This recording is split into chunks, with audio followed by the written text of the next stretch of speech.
Namaste and welcome to this exciting episode of Sathology Debunking Mythology. Thank you very much for all the viewers for liking our shows and helping us reach more people. Our whole purpose is education, and we do not want to deviate from our purpose. We make all our shows from the Vedic thought process, and that's why I want to make it clear to all of you that we follow a certain line of thought, and most of the world is seeing this kind of analysis for the first time, where somebody is dedicated on a certain viewpoint. Most of the other places you'll see most of Abrahamized analysis, which is not sometimes replete with facts and figures. Sometimes they're good also. So thank you all very much for the viewers for doing that. Do join our 12x debunking mythology course and also 12x yoga certification course. And gradually we are getting recognized by the American community colleges for our yoga certification, which is based on my book. So I have very, very special guest today. You all love her. I know you all love her. I see the comments, and her shows have been extremely popular on our channel, on YouTube channel, and also on the live audience that we have right now. So let us welcome Professor Kusumlata Kedia. नमस्कार जी। Namaste. नमस्ते जी। Namaste. Namaste. Thank you so much for coming on the show. मैं the show is in Hindi, so मैं आज शुरू करना चाहता हूँ भारत के विषय में। और एक एक आपने तो बहुत रिसर्च किया, आज शो के लिए भी आपने काफी मुझे पॉइंट्स दिए हैं जिस पे आप बोलना चाहते हैं। एक मेरा प्रश्न आता है, जब मैं गोल्ड ग्लोरी एंड गॉड पुस्तक अपनी लिख रहा था, और मेरा पर्पस बड़ा सिंपल था, ये समझने के लिए कि कहाँ पे जो नेटिव्स हैं, जो जो जमीन पे रहने वाले लोग हैं, जो जहाँ वहीं के लोग हैं, कहाँ पे वो, मतलब उनका क्या हाल हुआ, ये मैं पता लगाना चाहता था अपनी पुस्तक में। लेकिन एक चीज मुझे पता लगी कि पूरी दुनिया में एक ही डीएनए कॉमन है, वो है भारत का डीएनए। बड़ा आश्चर्यजनक लगा मुझे कि 99% of the DNA of the world is common with India. और ये मेरे लिए बड़ा स्ट्राइकिंग इंफॉर्मेशन था, क्योंकि मैं एक्चुअली डीएनए थ्योरी में जितना ज्यादा बिलीव करता नहीं हूँ। बिकॉज हम तो योनि में बात करते हैं कि 4 लाख मनुष्य योनि है, और ये ट्रैवल करते हैं हर जगह, एक जगह पूरी पृथ्वी पे। तो तो फिर भी मुझे ये आश्चर्य, दूसरा आश्चर्य ये लगा मुझे कि सभी सभ्यताएं एक तरीके से भारत की सभ्यता से कनेक्टेड है। सारी नेटिव सभ्यताएं, चाहे अमेरिका में हो, चाहे यूरोप में हो, चाहे अफ्रीका में हो, चाहे ऑस्ट्रेलिया में हो, सबकी सबका केंद्र बिंदु भारत ही है। और उनके जैसे अभी बड़ा आश्चर्य होगा लोगों को जानकर कि टेम्बिग सिग्नल जो होता है, सिंबल होता है जो मंगोलिया में है, वो उसका सिंबल है स्वास्तिक। वो उनका ट्रेडिशनल सिंबल है मंगोलिया में। और उसी के आधार पे टर्किश और ये सारी सेंट्रल एशिया की ट्राइब्स बनी है। तो भारत इतना केंद्र बिंदु होकर भी हम भारतीय कभी कभी भारत के इसको पूरे विश्व को अपने भारतीय नजरिए से नहीं देखते। तो इससे आप शुरू करिए, फिर हम लोग को बताइए कि भारत के बारे में, कि आज इस बार के शायद 2-3 एपिसोड भारत के ऊपर ही होंगे। जी, तो आपके प्रश्न को अपने लोगों का जो ये मुख्य केंद्रीय थीम है, 21वीं सदी की भू राजनीति, इससे जोड़कर मैं बात करती हूँ। मैंने 19वीं, 20वीं, 21वीं की चर्चा की। 21वीं में हम लोग आ गए हैं। तो जब 19वीं और 20वीं की चर्चा की थी, तो जर्मनी की चर्चा की थी, और जर्मनी की चर्चा करते हुए बार बार पूर्ण शब्द का प्रयोग किया था। तो आज आप जो बात कह रहे हैं, जर्मन कौन है? पूर्ण लोग हैं। पूरे यूरोपीय लोग कौन है? ये कह रहे हैं जी हम सेंट्रल एशिया से आए। ठीक है भैया, सेंट्रल एशियाई मानो तो सेंट्रल एशिया क्या है? भरतवंशियों का रंगमंच है, बिल्कुल। क्रीड़ा क्षेत्र है। क्रीड़ा इस क्षेत्र। पर हम, क्रीड़ा क्षेत्र है। अपने तो जब महाभारत देख रहे हैं, तो महाभारत का ये द्वितीय खंड है। इसमें वन पर्व में महाराज युधिष्ठिर जब थोड़े उद्विग्न हो रहे हैं, तब नल दमयंती कथा हो रही है, और उसके बाद कथा हो रही है तीर्थ पर्व की। करेक्ट। तब उसमें क्या कह रहे हैं कि समस्त पृथ्वी पर जब भारतवासी यात्रा करते हैं, क्यों? तीर्थ के प्रयोजन से। करेक्ट। आता है ना? तो समस्त पृथ्वी पर ही जो आप कह रहे हैं तीर्थ है, पुण्य क्षेत्र है, अध्यात्म क्षेत्र है, जिसमें कोई विशेष नहीं। जो विशेष श्री संपन्न भारतीय है वो तो विराट यज्ञ करते हैं, वाजपेयी यज्ञ, अश्वमेध यज्ञ, दुनिया भर के यज्ञ। लेकिन जिनके पास उतना साधन नहीं है वो तीर्थ यात्रा करते हैं। तो तीर्थ यात्रा कहाँ करते हैं? संपूर्ण धरती पर, संपूर्ण जम्बू द्वीप पर नहीं, सहज आवागमन है। तो ये जो आपकी बात है डीएनए वाली, तो जिनके तीर्थ क्षेत्र ही सब जगह है, जब और स्वाभाविक बात है, ये समस्त धरती माता विष्णु वल्लभा है। बिल्कुल। तो ये तो नहीं है कि केवल भारतवर्ष वाला हिस्सा धरती का विष्णु वल्लभा है, ऐसा नहीं है। संपूर्ण पृथ्वी माता ही श्री हरि की वल्लभा है। तो देवताओं का निवास संपूर्ण पृथ्वी पर है ना। संपूर्ण पे है, संपूर्ण पे। ये वसुंधरा नाम ही संपूर्ण इसीलिए है। पृथ्वी, हाँ, तो ये संपूर्ण पृथ्वी ही भरतवंशियों का क्रीड़ा क्षेत्र है, रंगमंच है।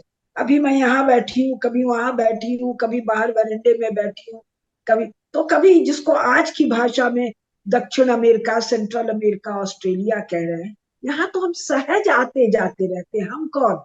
हमारे विशेष लोग नहीं, हमारे सामान्य जन, करेक्ट। कम साधन वाले लोगों के लिए तीर्थ यात्रा है, जो बड़े यज्ञ नहीं कर सके। तो इस बात को कहते हुए अब हम अपनी बात पर आ रहे हैं कि 19वीं और 20वीं शताब्दी में ये अब शुरू में जर्मनी को कंटेन करने, बाद में क्या, या साथ साथ जापान है, बाद में चीन है, रशिया है, इनको, भारत तो है ही है, इसको कंटेन करने के लिए पहले तो यूरोप में जर्मनी के चारों तरफ एक आर्टिफिशियल छोटे नेशन स्टेट्स का एक पर्ल स्ट्रिंग बनाया जा रहा है। उसका कोई मतलब नहीं है, टूट रहा है, फूट रहा है, बार बार बन रहा है।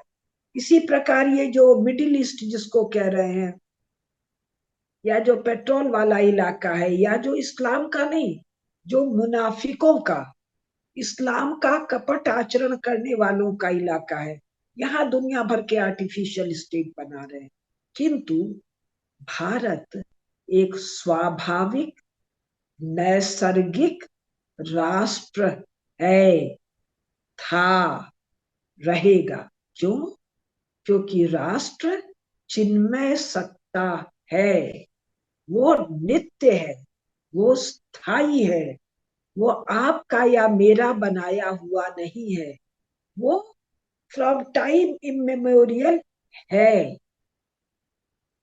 तो 20वीं शताब्दी में क्या हुआ, लेट 19th में तो छिटपुट प्रयास हो रहे हैं, 20 मिड 20th सेंचुरी में हो रहा है, इस भारत राष्ट्र के अनेकानेक क्षेत्रों में एनिमी स्टेट आर्टिफिशियली, आर्बिट्रेरली, इसलिए इलीगली क्रिएट किया जा रहा है, जो अब 21वीं शताब्दी में मेल्ट कर।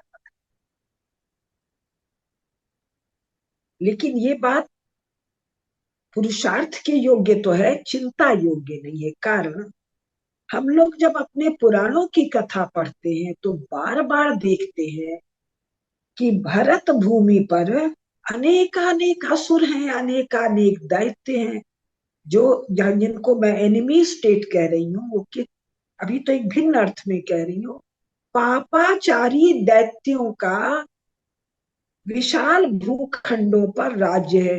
हिरण्यकश्यप, तो रावण, तो नरकासुर, अनेक है, बार बार है, अनेक है।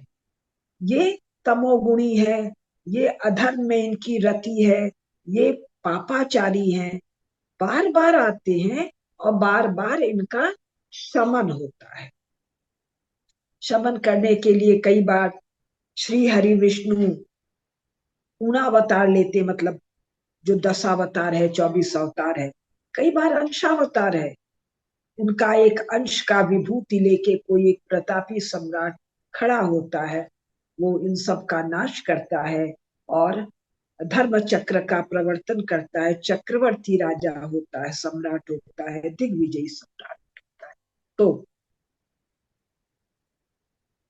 पहली बात जो हम अब कहने जा रहे हैं, 7-8 इस विषय पर बात हो चुकी है, नेचुरल वर्सेस अननेचुरल, अंग्रेजी की भाषा में नेशन स्टेट्स, यूरोप की भाषा में यानी यूरोप, अमेरिका, कनाडा, ऑस्ट्रेलिया, ये यूरोपियन लोगों का एक्सटेंशन है। नहीं नहीं भाई, ये भारतवंशियों का ही एक्सटेंशन है, लेकिन ऐसे भारतवंशी जिन्होंने सनातन का अभ्यास अनेकानेक कारणों से, जिनसे छूट गया, छोड़ दिया नहीं, छूट गया, और पिछले 1000 साल में यूरोप के एक छोटे से क्षेत्र में जो भारतवंशी थे, गए थे, प्रवास वाली बात व्यर्थ है ना, क्योंकि तो निरंतर रंगमंच है, क्रीड़ा स्थल है भारतीयों का।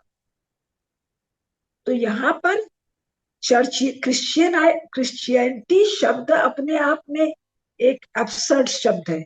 क्राइस्ट से क्रिश्चियनिटी है ना, क्राइस्ट नाम का, जीसुआ मसीह नाम का कोई हिस्टोरिकल कैरेक्टर तो है नहीं। डेड सी स्क्रोल के बाद ये स्टैब्लिश्ड फैक्ट है, कहां पर, यूरोप के चर्च वालों के भीतर। तो चर्च ने जो भयंकर पैशाचिक उत्पात किया है, मैंने उसको बहुत विस्तार से पढ़ा है यूरोपीय अमेरिकी लेखकों का, वैसा कोई भी पैशाचिक उत्पात का वर्णन मुझे तो पुराणों में, महाभारत में या रामायण में नहीं पढ़ता। ये तो कोई विशेष प्रकार के पैशाचिक कृत्य थे। पहले वाले तो थे, रावण थे, महिषासुर थे, त्रिपुरासुर थे, नरकासुर थे, ये सब कोई ब्रह्मा के उपासक हैं, कोई देवी के उपासक हैं, कोई भगवान शंकर के उपासक हैं। लेकिन यहाँ जो पैशाचिक कृत्य हो रहा है वो तो अकल्पनीय है, उस पर चर्चा किसी सीरीज में हम लोग करें। तो ये जो यूरोप से गए हुए लोग हैं, ये वस्तुतः भरतवंशी ही हैं, लेकिन ऐसे भरतवंशी जिनके चित्त से सनातन, किस चित्त से, चेतन चित्त से सनातन की स्मृति करीब करीब विलुप्त है, और चर्च के पैशाचिक तंत्र ने जिसके शरीर को, मन को, स्मृति को, बुद्धि को, आत्मा तक पर, जीवात्मा जिसको कहते हैं, आत्मा तक पर छाप छोड़ दी है। तो ये जो यूरोप का विस्तार है, इससे जो नेशन स्टेट निकला, इसकी जो भाषा है, ये आर्टिफिशियल है, इसकी बाउंड्रीज आर्बिट्रेरी है, इसकी बाउंड्रीज फिक्स्ड नहीं है, फ्लेक्सिबल है, ट्रांजिटरी है, और इसलिए 21वीं सदी में मेल्ट कर रही है।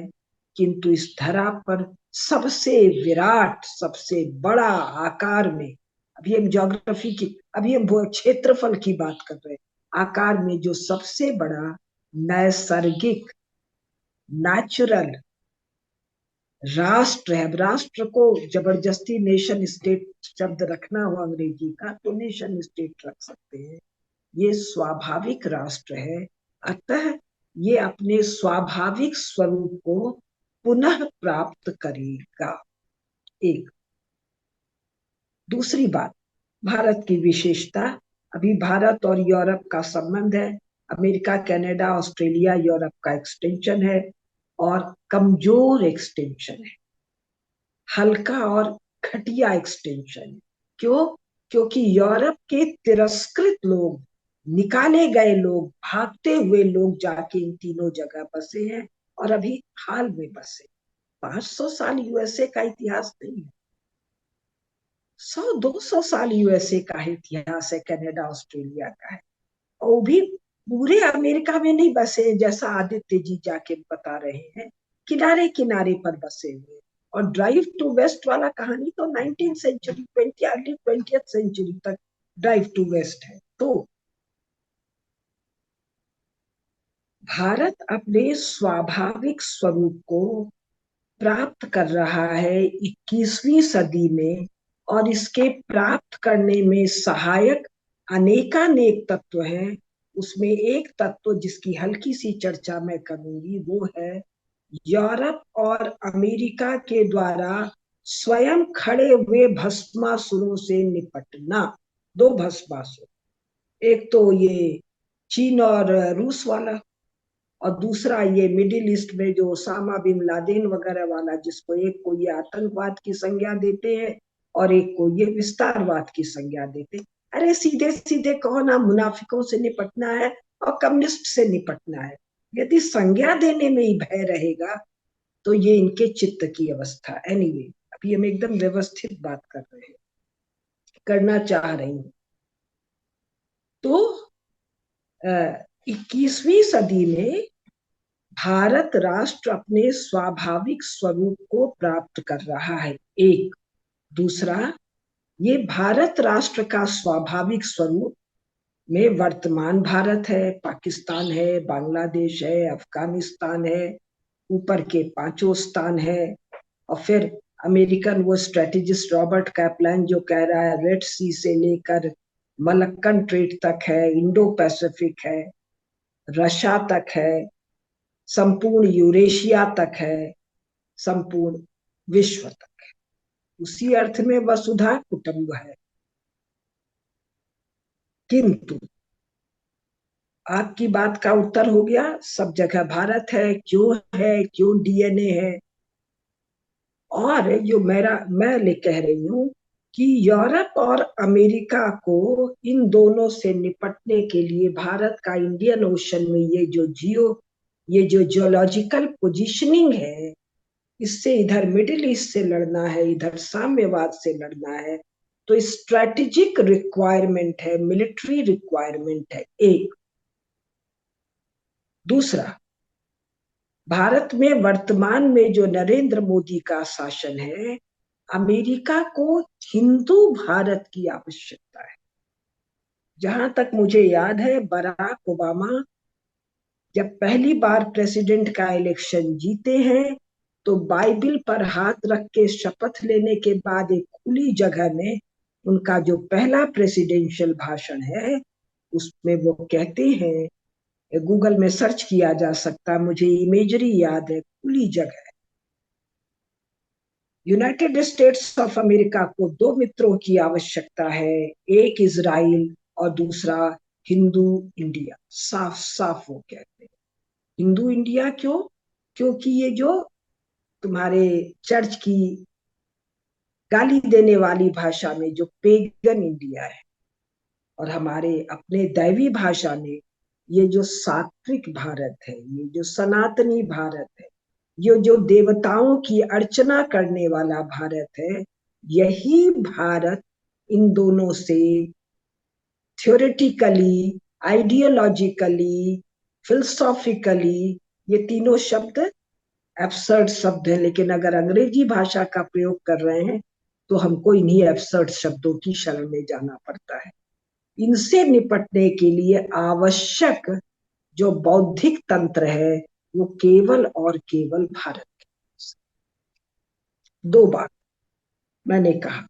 अब जो तीसरी बात मैं कहने जा रही हूं वो बात है कि ये जो यूरोप, अमेरिका, कनाडा, ऑस्ट्रेलिया है, इसके अवचेतन मन में भारत है। क्यों अवचेतन मन में भारत है? Back of the mind in सबको आज भी याद है कि हम कौन है, हम सेंट्रल एशियन हैं, हम भारतवंशी हैं। ऐसा इनको क्यों ज्ञात है? ऐसा इनको इसलिए ज्ञात है क्योंकि जो सेंट्रल एशिया जिसको कहते हैं,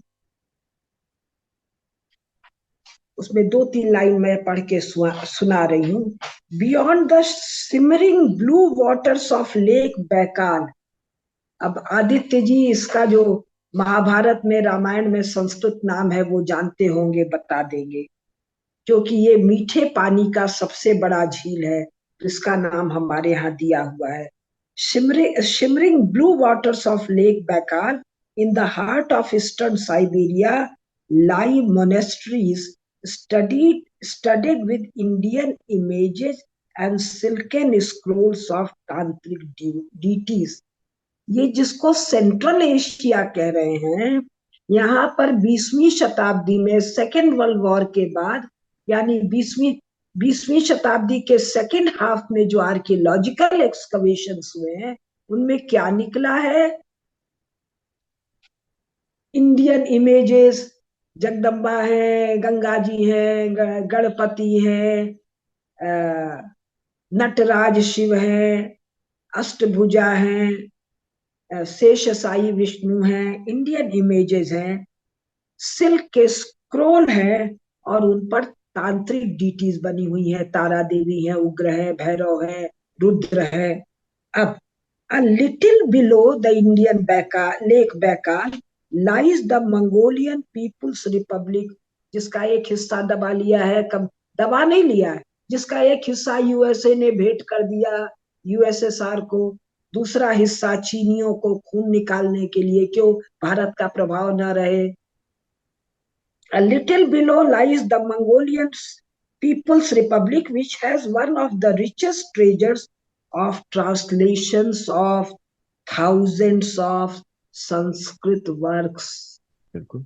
जहां जहां संस्कृत है, वहां वहां भारत है, वहां वहां शुकदेव जी हैं, वहां वहां वेदव्यास जी हैं, वहां वहां नारद हैं।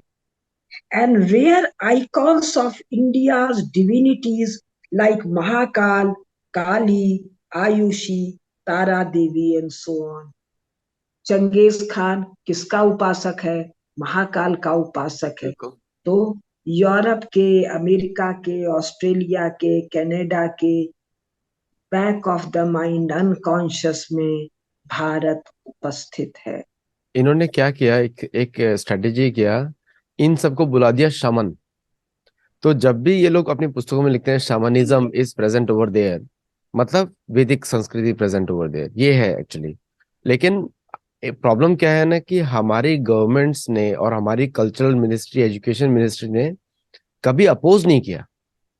मतलब फॉरेन मिनिस्ट्री को तुरंत वहां पे जंप करना चाहिए, भारत की फॉरेन मिनिस्ट्री को बोलना चाहिए ये तो हमारे पार्ट है, कल्चर हमारा है, तो आपको जमीन नहीं चाहिए आपकी, लेकिन हमको कल्चर चाहिए, इनका रिकग्निशन होना चाहिए, इनका इनका उपहास ना बने, या उनपे सैंक्शंस लगाए जाए। अभी तो भारत शक्तिशाली है। आप ध्यान दीजिए, जो मैं कह रही हूँ, यूरोपियन लोगों की प्रॉब्लम क्या है? यूरोप में ये तीनों जुड़ गए, इनकी प्रॉब्लम है कि बैक ऑफ द माइंड में दे नो दे आर भरतवंशी, कॉन्शियस चित्त इसको हैंडल नहीं कर पा रहा है। अरे हम वही है, तो हम ऐसी दुरावस्था को कैसे प्राप्त हो गए? हम इतने पतित कैसे हो गए? हम इतने मलिन कैसे हो गए? हम कैसे ये भूत प्रेत चुड़ैल विच हंट में कैसे पड़ गए? हम कैसे स्त्रियों में आत्मा का निषेध कर दिए? ये प्रॉब्लम्स होती हैं आदित्य जी। आप पर भगवत कृपा है, आचार्यों के संग में है, आपने पुण्य अधिक किया, उन्होंने नहीं किया है। तो अब भारत का विदेश मंत्रालय कैसे टूटेगा भाई? भारत को ही तो मूर्खतापूर्ण ढंग से कंटेन करने के लिए सुभाष बाबू की जगह नेहरू को लाया गया। नेहरू और महान मूर्ख निकला, या दुष्ट निकला, या मूर्खता दुष्टता का कॉम्बिनेशन निकला। कृष्णा मेनन उसके विदेश विभाग में है, शायद कि रक्षा विभाग में है, कहाँ है? सारे कम्युनिस्टों को ला ला के बिठा दिया गया। तो अभी उस कथा में हम नहीं जा रहे हैं, इसी को हैंडल करने के लिए ना। लेकिन जब कहते हैं ना कि देवता तो अपनी रक्षा स्वयं करते हैं ना भाई, तो तुम ले आए नेहरू को, तो देवता लोग धरती से निकल निकल के खड़े हो गए मंगोलिया में, और उनको निकाल निकाल के कौन खड़ा किया? यही यूरोप वाले ना, यही अमेरिका वाले, रूस वाले, चीन वाले थोड़ा बहुत लगे खुदाई करने आर्कियोलॉजी में, वो तो सोए पड़े थे वहां चैन से, खोद के उनको निकाला, वो खड़े हो गए। देवता जागते हैं, तो ये जो महाकाल है, ये चंगेज खान के 13वीं शताब्दी में कुल देवता है, ये कुबलाई खान के कुल देवता है, ये अत्तिला द हुन के कुल देवता है, ये जर्मनी वालों के कुल देवता है, ये केल्टिक लोगों के कुल देवता है। केवल महाकाल नहीं, जो बहुत सारे नाम ले रहे हैं। तो from the Central Asian sands have been exhumed Sanskrit manuscripts. अभी यूरोप में खुदाई करो, संस्कृत के ग्रंथ मिलने लगेंगे। ग्रंथ पूरे साबुत नहीं मिलेंगे, टुकड़े टुकड़े मिलेंगे। क्यों? ये जब सेंट्रल एशिया से यूरोप गए हैं, या ये भी फालतू बात है, ये जब रंगमंच में क्रीड़ा कर रहे हैं तो देवी देवता नाम भाषा कविता कहानी सब तो वही है ना, कि क्रीड़ांगन में बदल गया, सब वही है। इसीलिए इंडो यूरोपियन लैंग्वेज, अरे Indo language, Sanskrit language, Greek भाषा संस्कृत से मिलती है। अरे मिलती मिलती नहीं है, वही है। यूरोप के ग्रीक देवी देवता भारतीय देवी देवताओं जैसा साम्य है। अरे साम्य वाम्य नहीं है, वही है। तो सुमेर में, तो बेबीलोनिया में उन्हीं देवी देवताओं से मिलता जुलता नाम है। मिलता जुलता नहीं है रे मूर्खों, हमारे भगवान विष्णु का 108 नाम है, 1008 नाम है। आदित्य सूर्य नारायण का 108 नाम है, तो 1008 नाम है। उन्हीं में से दो चार नाम तुम लोग को अभी तक याद है। तो in the far east the sprawling mainland of China, sprawling sprawling नहीं है, स्प्रॉलिंग तो है तिब्बत, सिक्योंग, मंचूरिया, मंगोलिया, जिसको कम्युनिस्ट पीआरसी में कब्जा दिलाए हो, has preserved a rich heritage of the art, literature and philosophy of India.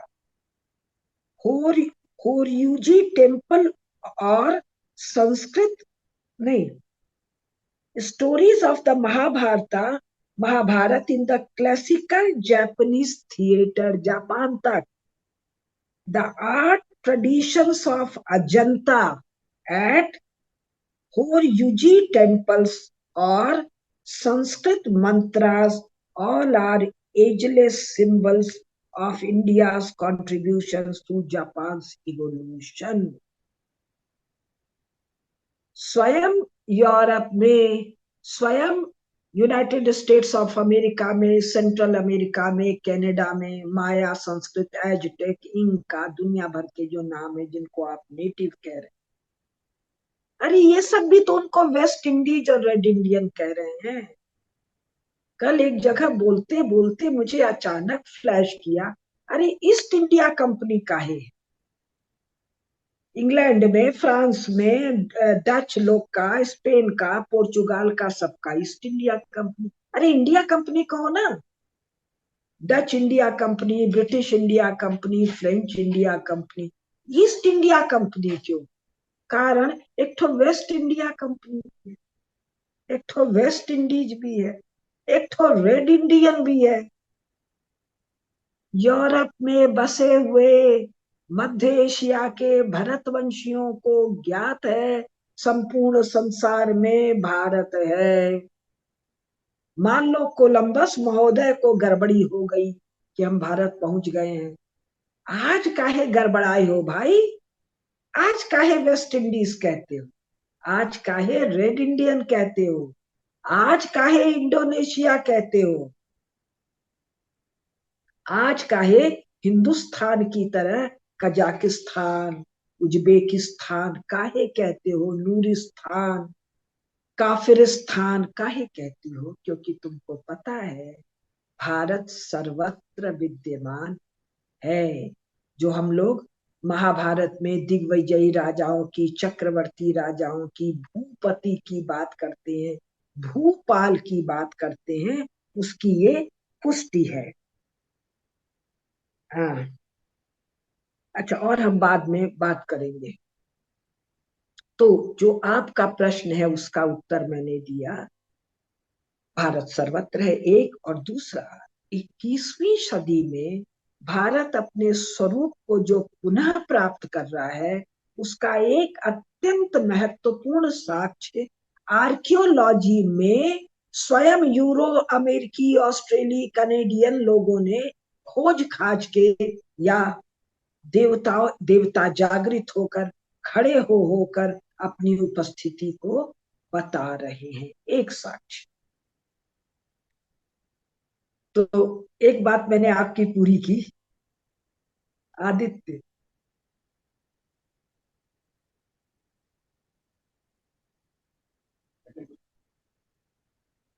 अच्छा, तो मैं फिर आगे बढ़ती हूँ।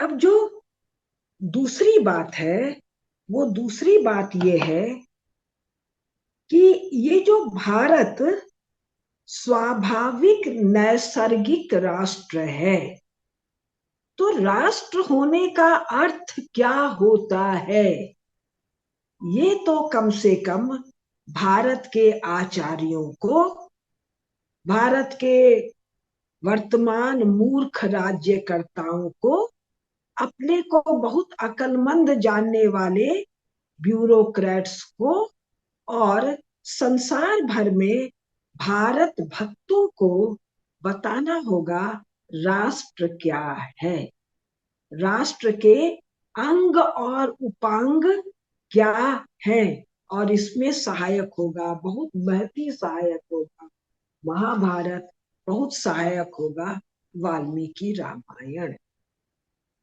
तो जो दूसरी बात मैं कह रही हूँ, और मैं आदित्य जी को बुला रही हूँ, आदित्य को बुला रही हूँ बात करने के लिए, कि दूसरी बात होगा आदित्य जी जैसे लोग, नीलेश जी जैसे लोग जो इन विषयों में काम कर रहे हैं, ये लगातार एक सीरीज चलाएं, रामेश्वर मिश्र पंकज जी को इनवाइट करें, अन्य विद्वानों को इनवाइट करें, राष्ट्र के अंग उपांग क्या होते हैं। मान लीजिए 21वीं सदी में ये जो मेजर चर्निंग हो रही है, ये जो चीन टूट रहा है, पुतिन वाला झंझट जो इन लोगों ने खड़ा किया है, आगे पीछे ये रूस का जो एशियन पार्ट है, इसको रूस के चंगुल से निकालेंगे, वापस ये भारत में आएगा, तो आकर क्या करेगा।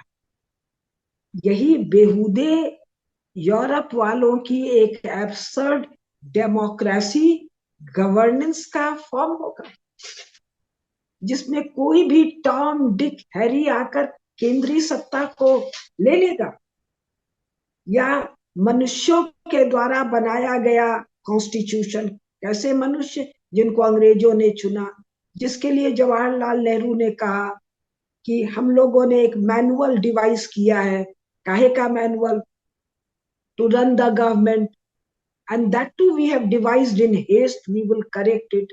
और पिछले 75 साल में 100 बार पैबंद लगा दिया, उस पर शपथ लेके इस विराट क्षेत्र का शासन होगा, या राष्ट्र का शासन कैसे होता है, राज्य का संचालन कैसे होता है, राजा कौन होता है, मंत्री कौन होता है, कोषाध्यक्ष कौन होता है, अमात्य कौन होता है, राजकुमारों की, रानियों की, श्रेष्ठ वर्ग की, भिन्न भिन्न क्षेत्रों की विद्या कैसी होती है, ट्रेनिंग कैसे होता है, इस पर हम इस 5-7 साल में विचार करें। तो तीसरी बात जो मैं उठाना चाहती हूँ, क्या है भारत में ऐसा, 5-7 बातें मैं करूंगी जो विश्व में नहीं है। विश्व से मेरा मतलब है यूरोप, अमेरिका, ये चीन, ये रूस, ये मिडिल ईस्ट, जो इस वक्त बड़े भारी पावरफुल दिख रहे हैं, जिनके चंगुल में नॉर्थ अमेरिका, साउथ अमेरिका के लोग दिख रहे हैं, जिसके चंगुल में पूरा अफ्रीका दिख रहा है, जिसके चंगुल में एशिया दिखाई दे रहा है। तो क्या बात कह रही थी मैं, इस भारत के पास ऐसा क्या है जो इनमें से किसी के पास नहीं। एक चीज,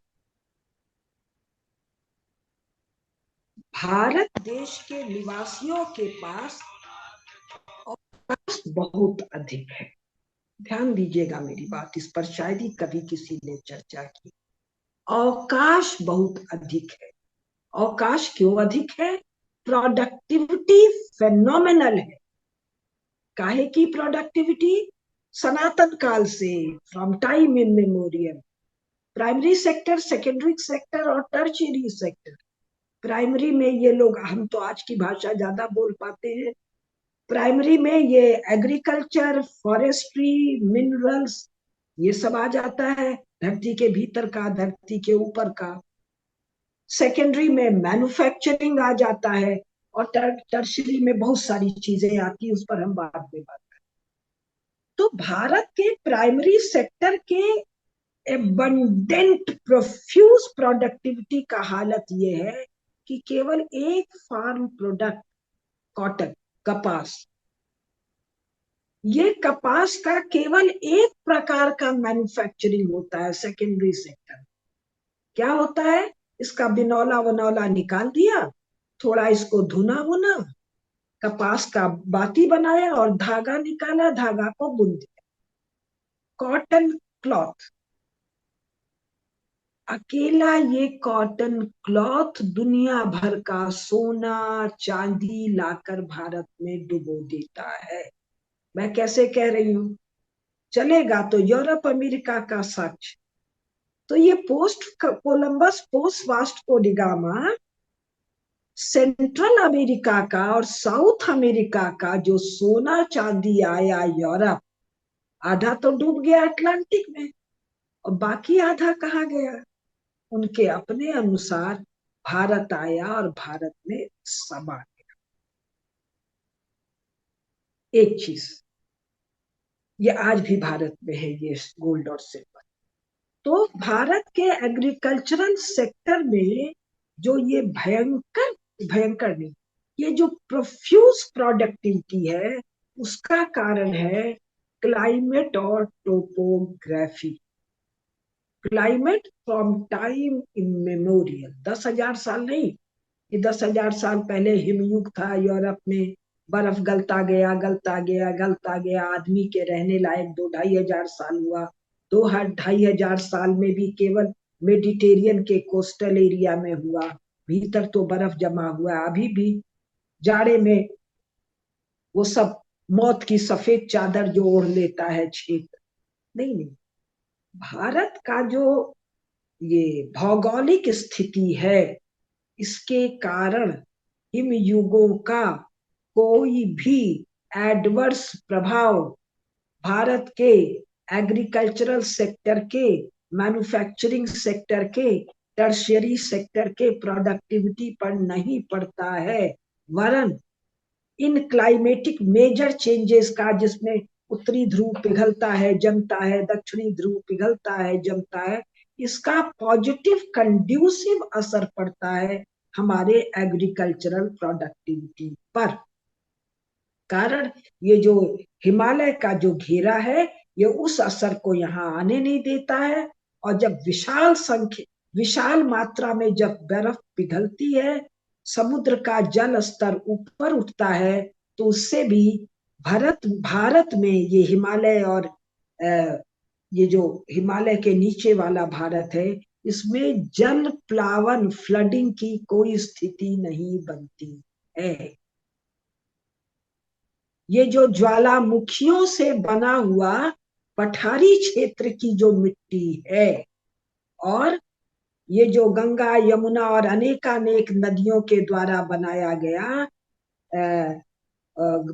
गया जो ये मैदानी इलाका है, हजारों साल नहीं, लाखों साल नहीं, करोड़ साल पहले का बना हुआ, करोड़ों साल पहले का बना हुआ है। करोड़ साल से इसकी एग्रीकल्चरल प्रोडक्टिविटी यथावत अक्षुण्ण है। और ये जो अमेरिका में गए यूरोप वाले, इन्होंने यूनाइटेड स्टेट्स ऑफ अमेरिका की धरती की उर्वरता को, प्रोडक्टिविटी को 100-125 साल में नाश कर, खत्म कर दिया, रेत बना दिया, इसको बंजर इसको बना दिया। भारत में 1,00,000 साल, करोड़ साल से है। क्यों? हमारे ऋषियों ने, मुनियों ने, ज्ञानियों ने खेती का करने का जो ढंग विकसित किया, वो ढंग धरती माता की उर्वरा शक्ति को बढ़ा भले देता है, क्षरण नहीं करता है, नाश नहीं करता। तो भारत में ज्ञान, और भारत के इस ज्ञान का कारण है भारत में राज्य, उस पर हम बहुत बाद में चर्चा करेंगे। तो जो मैंने कहा, भारत के प्राइमरी सेक्टर एग्रीकल्चर सेक्टर की जो प्रोडक्टिविटी है, उसका मेजर फैक्टर है टोपोग्राफी और क्लाइमेट, जलवायु और धरातल। जलवायु पर मैंने चर्चा की, अब धरातल पर, ये जो धरातल पर भी हल्की सी चर्चा कर दी, इसको अब छोड़ रहे हैं। दूसरा आ रहे हैं मैन्युफैक्चरिंग सेक्टर। चूंकि एग्रीकल्चरल प्रोडक्टिविटी में मनुष्यों को ज्यादा मेहनत नहीं करना पड़ता है, बहुत कम श्रम में, किसकी तुलना में कम श्रम? अन्य धरती के अन्य भूभाग में 3 फसल तो सब जगह मिलती नहीं है, यूरोप में तो एक फसल की आफत है। इसलिए यूरोपियन सोसाइटी 19वीं सेंचुरी तक प्राइमरीली पशुपालक समाज है, और पशुओं में भी ज्यादातर भेड़ है, बकरी है, थोड़े से गाय है, और थोड़ा बहुत घोड़ा है। इन्हीं से इनका काम चलता है। 20वीं लेट 1920th में ये एग्रीकल्चरल सोसाइटी बनता है, और इंडस्ट्रियल सोसाइटी तो ये वर्ल्ड वॉर फर्स्ट सेकंड और उसके बाद का मामला है, ये किसी को पता ही नहीं है। लेकिन भारत लगातार एक इंडस्ट्रियल सोसाइटी है, मैन्युफैक्चरिंग सोसाइटी है। कारण इतनी आसानी से एग्रीकल्चरल प्रोडक्ट है कि उसकी प्रोसेसिंग करने के लिए इनके पास प्रभुत समय है।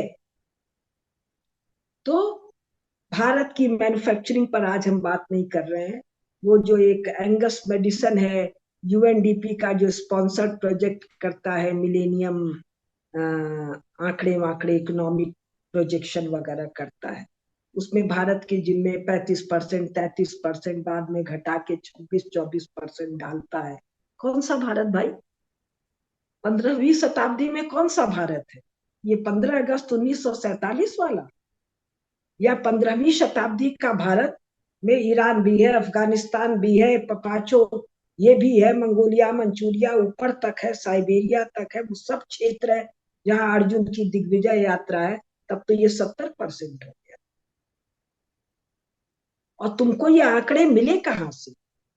तुम खुद कह रहे हो ये कंजेक्चर्स और गेसीमेट है। तुम कौन? एंगस मैटिसन अपनी पुस्तक के इंट्रोडक्शन में लिख रहा है, और उसका जो लोग मेथोडोलॉजी जानते हैं कैलकुलेशन की, उसकी मेथोडोलॉजी को पढ़े, हंसी भी आती है, दया भी आता है, क्रोध भी आता है। 15वीं शताब्दी तक, यानी 0 AD से 15वीं तक, 15वीं खत्म होने तक, 1500 साल तक, यूरोप के तो किसी देश का वो नाम ही नहीं लेता है, अफ्रीका के किसी देश का, लैटिन अमेरिका के किसी देश का नाम ही नहीं लेता है। नाम लेता है भारत का, और उसके बगल में खड़ा कर देता है चीन का। चीन का क्यों करता है मैं पहले के बातों में बता चुकी हूँ, तो आज उसको दोहरा नहीं रही हूँ। तो भारत टाइम इमेमोरियल से अनेकानेक मैन्युफैक्चरिंग करता है, इस पर हम बिल्कुल आज बात नहीं करते।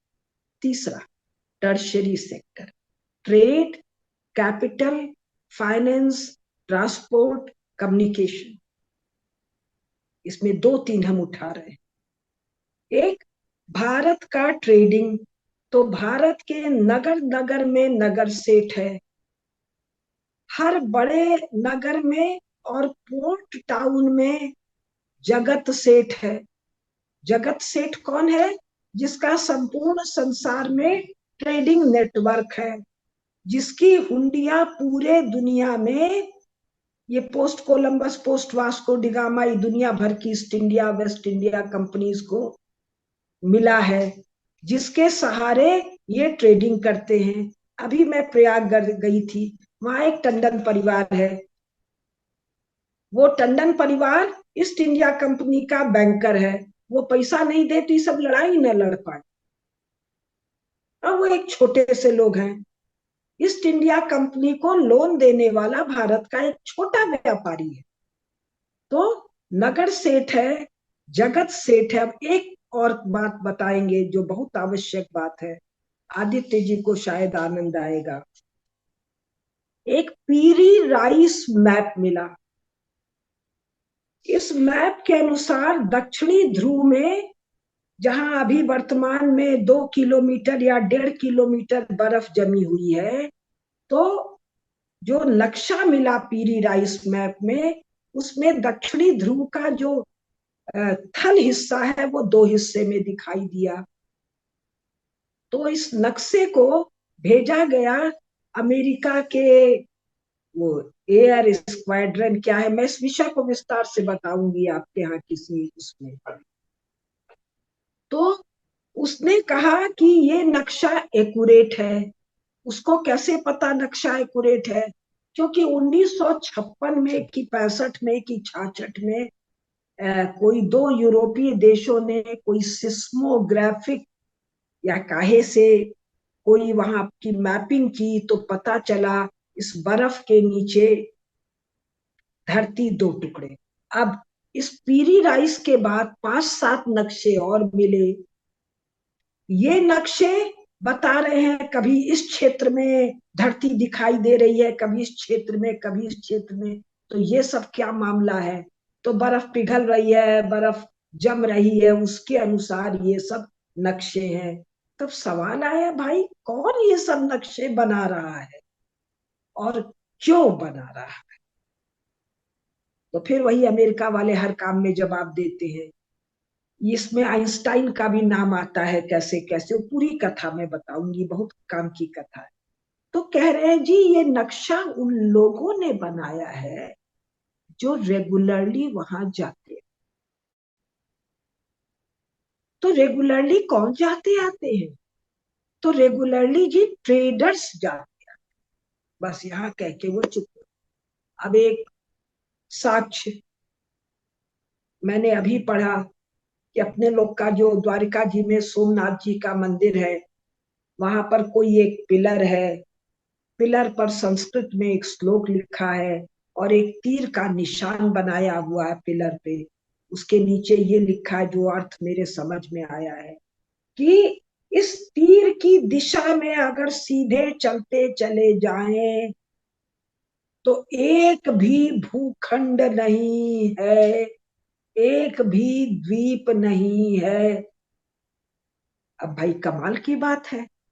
द्वीप क्या है? धरती का हिस्सा जो पानी के रिसीड करने पर दिखाई देता है। पानी जब ज्यादा हो जाता है तो नहीं दिखाई देता है।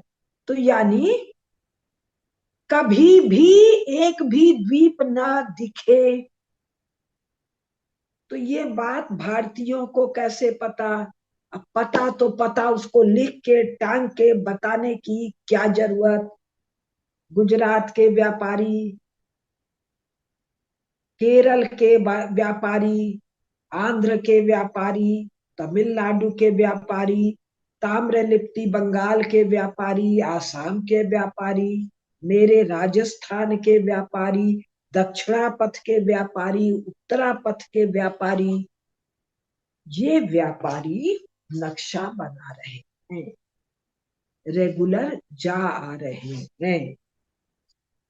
तो मैंने क्या बात की अभी? ट्रेडर्स की। अब इसी ट्रेडर्स के बात के साथ आ गया ट्रांसपोर्ट एंड कम्युनिकेशन। कितने प्रकार का ट्रांसपोर्ट है?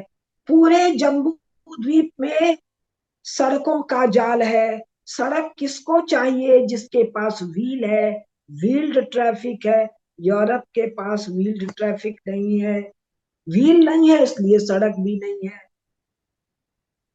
भारत के पास व्हील है, और व्हील पर कौन जा रहा है? तीर्थयात्री जा रहे हैं, राजा जा रहा है, रानी जा रहा है, सेना जा रहा है, व्यापारी जा रहा है। तो चौड़ी चौड़ी मेटलिक सड़कें हैं। महाभारत में राजधानियां, आदित्य जी मुझे बता रहे थे द्वारिका कितने योजन की है, तो कितने योजन में कितने रथ एक साथ चल सके। चित्तौड़ में जो किला है, उस किले की दीवार पर रथ दौड़ सकते हैं। तो सड़कों का जाल, तो नदियां, भारत की जो नदियां है नेविगेशनल है। साल भर नाव नाव नहीं जहाज चल सकते हैं। महासागरों में निरंतर जहाज चलते हैं, और सब महासागर में एक सा जहाज नहीं चलता है, क्योंकि जहाज के चलने के लिए ज्ञान होना चाहिए लहरों का, ज्ञान होना चाहिए हवा की दिशाओं का, केवल दिशाओं का नहीं, उनके घूर्णन, घूमने की डिटेलिंग का, किस ऋतु में किधर घूम जाती है, किस ऋतु में किधर घूम जाती है। समुद्र के नीचे जो धरातल है, कहाँ ऊंचा है, कहाँ नीचा है, कहाँ चुंबकीय क्षेत्र है, वगैरह वगैरह, इन सब का ज्ञान, नक्षत्रों का ज्ञान। और फिर जब इन सब जगह ट्रांसपोर्ट से लोग आ जा रहे हैं, तो कम्युनिकेशन, संचार व्यवस्था इसका, फिर फाइनेंस, बैंकिंग, वित्त, फिर जब ये सार्थवाह, ये बड़े व्यापारी जब चल रहे हैं, तो अजंता बन जाता। व्यापारी जब ठहरता है, कैसा व्यापारी, जो भारत के सम्राटों को फंडिंग करता है, उसके बेटे चलते हैं, उसकी बहुएं चलती हैं, तो उनके ठहरने के लिए अजंता बनता है। ये नालायक 1920th सेंचुरी अंग्रेज सब कह रहे हैं बौद्ध भिक्षु बना। अरे बौद्ध भिक्षु को कोई काम धाम नहीं है, स्त्रियों के केश सज्जा को बना रहा है, स्त्रियों के आभूषण को बना रहा है, स्त्रियों की देह यष्टि को बना रहा है। वो बौद्ध है तो वो नाक बंद करके निर्वाण उर्वाण ध्यान व्यान में लगेगा कि ये सब करेगा। तो जो मैंने पहली बात कही, भारत राष्ट्र में क्या है जो अमेरिका के पास नहीं है, यूरोप के पास नहीं है, चीन और रूस जैसे आर्टिफिशियल नेशन स्टेट के पास नहीं है, क्या है जो मिडिल ईस्ट के पास नहीं? इतनों की बात मैं कर रही हूँ, अवकाश। और अवकाश का कारण है प्राइमरी सेक्टर का phenomenal productivity due to topography and climate. Easy productivity, तो जो समय है उसमें मैन्युफैक्चरिंग, वो मैन्युफैक्चरिंग इतना फेनोमिनल है, भारत के लोग कंज्यूम नहीं कर पा रहे हैं, तो बाहर जा रहा है, तो बाहर जा रहा है, तो क्या क्या हो रहा है। तो ये पिछले 100 साल में खत्म नहीं हो गया। यूरोप का कुल कॉलोनी एक्सप्लॉयटेशन, अलाने फलाने ढिकाने का मामला 70 80 90 साल का नहीं है। जो लूटपाट है फेनोमिनल है, किसके लिए? यूरोप के लिए, भारत के लिए नहीं। एक साक्ष्य, 1757 battle of Plassey. 1757 battle of Plassey, Clive मदद करता है जगत सेठ को। जगत सेठ, बंगाल क्या है, भारत के अनेकानेक प्रांतों का एक प्रांत, तो वो सुहरावर्दी या कौन है उसको हटाकर मीर जाफर आता है, तो बख्शीश देता है। बख्शीश मतलब टिप, खुश होकर। टिप क्या देता है क्लाइव को? अच्छा, बंगाल के 3 जिलों में एक टैक्स तुम वसूल लेना, एक टैक्स वसूलने का मुंशी तुमको नियुक्त करते हैं। व्हाट वाज एक्सपेक्टेड कि वो एक टैक्स वसूल के ट्रेजरी में जमा कर देगा। कौन सा टैक्स? लगान। लगान मतलब रेंट। रेंट मतलब जो एग्रीकल्चरल प्रोडक्ट हुआ है उसका एक अंश राजा वसूल करके ट्रेजरी में डालता है। ये मुसलमानों का राज्य है, एक्सप्लॉयटेटिव है, आंकड़ा मेरे पास नहीं है, मैंने मान लिया 1/6 की जगह 1/4, 1/3 ले लेता है, 33% ले लेता। तो कहाँ का? पूरे भारत का नहीं, पूरे बंगाल का नहीं। बंगाल का 3 जिला, शायद मिदनापुर, बर्धवान और एक और मुर्शिदाबाद, शायद ये 3 जिला है। इन 3 जिलों का सब टैक्स नहीं, एक टैक्स। वो टैक्स क्या है? जो एग्रीकल्चर प्रोडक्शन है उसका 33% ले लेना, 3 जिले का, ट्रेजरी में जमा कर देना। इसने ट्रेजरी में नहीं जमा किया, ये डिटेल मुझे नहीं पता, गोल्ड में कैसे कन्वर्ट हुआ, 3 साल गोल्ड गया है इंग्लैंड, और इंग्लैंड का total stock of capital double हो गया है। Stock of capital, current flow नहीं। स्टॉक मतलब जो 100, 200, 500, 1000 साल में जितना सोना इंग्लैंड में इकट्ठा हुआ, वो 3 साल में भारत का 3 जिले का एक टैक्स गया, कुल खर्चा बर्चा काट के, तो डबल हो गया। इंग्लैंड के लिए फिनोमिनल है, हमारे लिए तो इतना हम चिड़िया विड़िया को खिलाते। ब्राह्मण देवता को तो बहुत देते हैं, अन्न सत्र में तो बहुत देते हैं, गौ माता को तो बहुत खिलाते हैं, तीर्थ में तो बहुत खिलाते हैं, साधु सन्यासियों श्रमण को तो बहुत खिलाते, इतना तो हम चिड़िया को खिला देते हैं। तो जो भारत की ये चर्चा मैंने की, अवकाश अवकाश क्यों है, ये गया नहीं। इसीलिए भारत के गले में इन मूर्ख यूरोपियन ने, जिनके अवचेतन में भारत भरा हुआ है, सुभाष बाबू की जगह नेहरू को लाके बैठा है। नेहरू मतलब भारत के पुरुषार्थ और सामर्थ्य के गले में भाठा। उसके बावजूद एंगस मेडिसन कह रहा है 90 में रेट ऑफ ग्रोथ, याद नहीं 5% है कि 6% है, जबकि अमेरिका का वो 1.5% दिखा रहा है, और शायद रशिया का निगेटिव दिखा रहा है। मेरे पास किताब नहीं है, अंदाज से मैं बोल। और अब तो फास्टेस्ट ग्रोइंग, मुझे इनमें से किसी आंकड़े पर कोई विश्वास नहीं है। ये आंकड़े बहुत बहुत ही मतलब मिस्चीवियसली कैलकुलेटेड आंकड़े हैं। तो ऐसा क्यों हो रहा है? किसी का सामर्थ्य, राष्ट्र का सामर्थ्य 100 साल में हैंडल नहीं हो। मुझे 4 दिन बुखार हो जाए, 8 दिन बुखार हो जाए, एक दिन कहीं एक्सीडेंट होके हड्डी टूट जाए, साल भर में फिर खड़े। तो जो मेरे जीवन के लिए साल भर नहीं 2 दिन होगा शायद, वो राष्ट्र के लिए 70-80 साल। और संपूर्ण राष्ट्र में तो तुम्हारा था नहीं। 1947 में जब ट्रांसफर ऑफ पावर हुआ तो 500 कितने राजा हैं जो ब्रिटिश हिस्से से बड़े हैं।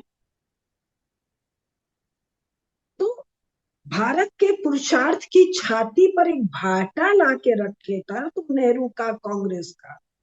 पूरे सामर्थ्य को तो बधिया करने का औकात नहीं है ना आपका। तो भारत का ये सामर्थ्य पुनः प्रकट हो रहा है, और ऐसा सामर्थ्य यूनाइटेड स्टेट्स ऑफ अमेरिका के पास नहीं है। क्यों? अननेचुरल।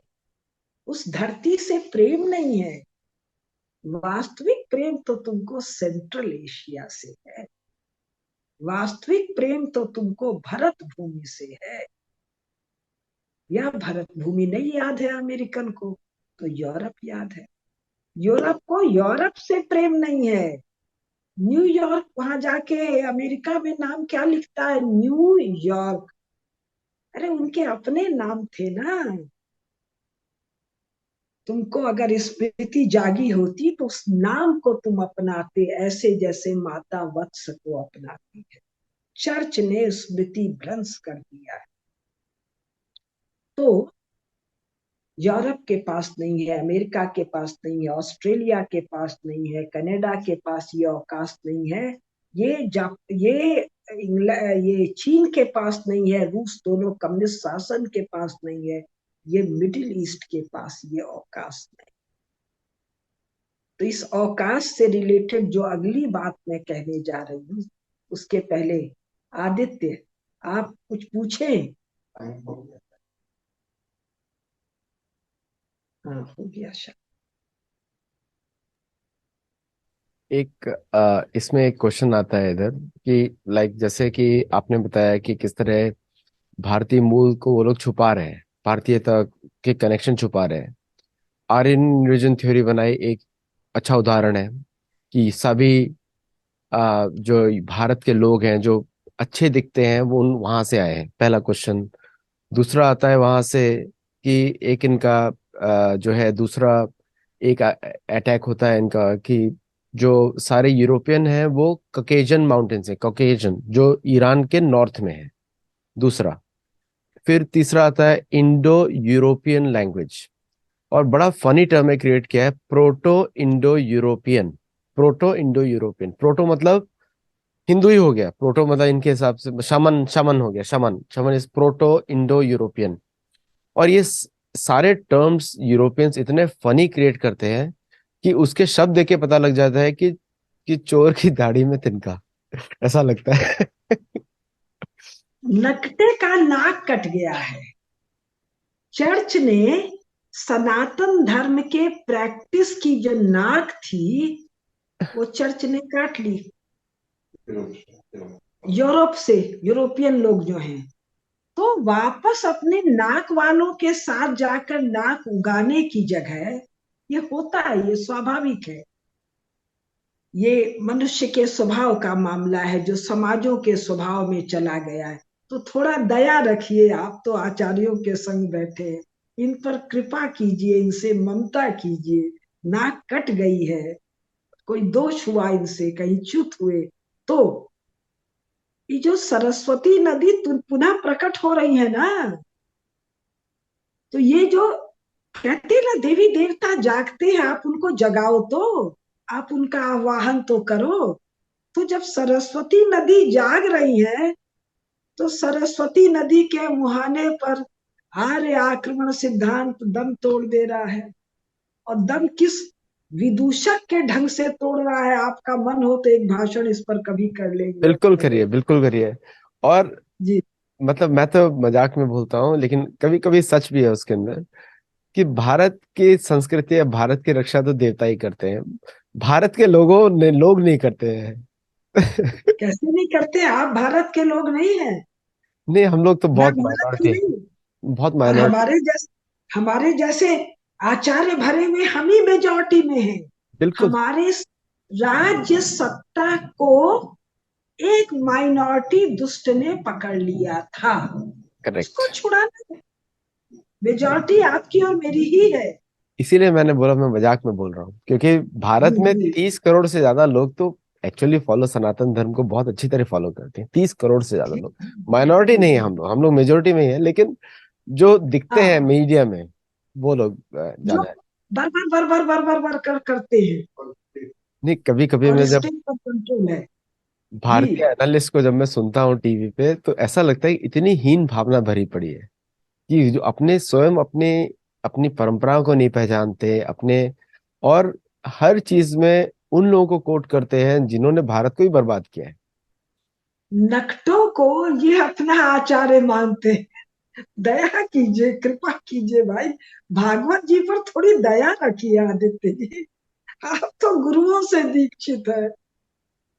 भागवत जी संघ पर क्रोध न कीजिए, मैं तो बहुत ममता रखती हूँ। इन्होंने नकटों को अपना आचार्य मान लिया है, क्या कीजिएगा आप? अच्छा, दोष हुआ है। अभी आपने शब्द यूज किया नकटा, तो मैं उसी पे कंटिन्यू करूंगा। ये नकटे लोग आजकल ये मानते हैं कि जो हिंदू जो अमेरिका में है वो ब्राउन ककेजन्स है। उनको ये बोलना शुरू कर दिया है। देखिए, मैंने कहा ना, बैक ऑफ द माइंड वही है। और एक जो झंझट हुआ, ये जो जर्मन्स ने इनको कूटा है ना भाई, first world war, second world war में ये सब मिल के अपनी जान ना छुड़ा पाए उससे। इंग्लैंड वाले लड़े, फ्रांस वाले लड़े, वो रूस वाले लड़े, अमेरिका वाले लड़े, इनके वश में नहीं आए। जब भारत के लोग गए, तो इनको एशियन से, मूड से, आर्य से, स्वस्तिक से देखिए परहेज होना स्वाभाविक है। गलती से मिर्ची खा लिया तो हरा मिर्ची सुहाता नहीं है। तो नहीं, थोड़ा इन पर दया रखिए, नहीं, कृपा कीजिए भाई। आजकल एक मैं जी। थोड़ा लाइट में बोल रहा हूँ लोगों को, कि थोड़ा मैं सीरियसली नहीं बोल रहा हूँ। अभी अभी जो है ब्रिटेन को भारत की याद आ रही है बहुत ज्यादा, तो वो अपने सोल्जर्स इकट्ठा कर रहे हैं ताकि यूक्रेन में भेजें। तो टोटल मिला के 1,22,000 इकट्ठा कर पाए। तो ब्रिटेन की पब्लिक ने उनको पूछा कि वर्ल्ड वॉर 1 वर्ल्ड वॉर 2 में तो आप 3-3 बिलियन इकट्ठे कर लिए थे, अभी वो सच कहाँ से बोले कि सारे भारत से आए थे। ये नहीं बोल पा रहे। भाई, फर्स्ट वर्ल्ड वॉर में ये हालत थी, ये 16 साल के लड़के से 60 साल के बुढ़े को पकड़ के लाते थे। हाँ। और वो सब गोली की आवाज सुन के उल्टी करने लगते थे, कोई कोई पेट खराब करते थे, फिर फ्रंट पर भेजते थे तो बेहोश होके गिर जाते थे। ये तो सेकेंड वर्ल्ड वॉर की कथा में इतने विस्तार से लिखा है। और जो सबसे कमाल की बात, फर्स्ट वर्ल्ड वॉर में ट्रीटी ऑफ वर्साइल्स कितने आफत से हुई, हाँ। ऐसा घबराए हैं ये सब कि इंग्लैंड वाले, फ्रांस वाले और अमेरिका वाले जीतने के बाद अपना सब आर्मामेंट तोड़ रहे हैं, गला रहे हैं और पानी में डुबो रहे हैं। ये आपको पता है कि नहीं है? बिल्कुल पढ़ा है मैंने। यस। फर्स्ट वर्ल्ड वॉर में। और सोचिए, जर्मनी से यानी मूड से, यानी एशियन से, यानी सेंट्रल एशियन से, यानी भारतीय से इनका भय कृपा योग्य है, दया योग्य है। तो दर्शकों, आपको बहुत आनंद आया होगा, थोड़ा लाइट कन्वर्सेशन रखा है इस बार एंड में जाके, तो आप लोगों को अच्छा लगा होगा। और दूसरा ये कि कभी भी हमारे शास्त्रों में बड़ा क्लियरली दिया जाता है, कभी भी असुर चाहे कितनी भी अच्छी क्वालिटीज उसको एक्सेप्ट नहीं किया जाता, क्योंकि धर्म के विरुद्ध कार्य करता है, चाहे कितना भी अच्छा हो। तो हर जगह अच्छाई देख ढूंढना बंद कर दें, वहीं पे ढूंढें जहाँ पे आपका जो है, आपका जो धर्म या जहाँ पे जो आपका कल्चर है वो सुरक्षित रहे, वहीं पे अच्छाई ढूंढी जाती है। तो संप्रदायों में अच्छा ढूंढें, अपने गुरुओं में ढूंढें, अपने भागवत या जो भी पुस्तकों में ढूंढें, लेकिन फालतू में जस्ट एक्सेप्टेड सोशल एक्सेप्टेबिलिटी के लिए किसी को एक्सेप्ट करना बंद कर दें, जस्ट कि आप ताकि अब अच्छे लगे। जैसे आजकल फैशन बन गया है किसी वेस्टर्न ऑथर को कोट करना। एक वेस्टर्न, मैंने अपनी एक भी पुस्तक में, 12 पुस्तकों में से एक में भी किसी को भी कोट नहीं किया, क्योंकि सब नालायक है। तो इसलिए पर्पसली अपनी अपनी वैल्यू आपको स्वयं बनानी पड़ेगी, दूसरों के बेसिस पे नहीं।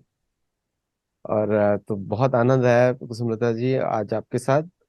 और for the viewers, do like, share, subscribe, and those who are watching the translation, I can tell you that the translation was very accurate. I was very closely monitoring it. And for those who are watching on YouTube, do share. There's a whole playlist of Kusumlata Kedia ji.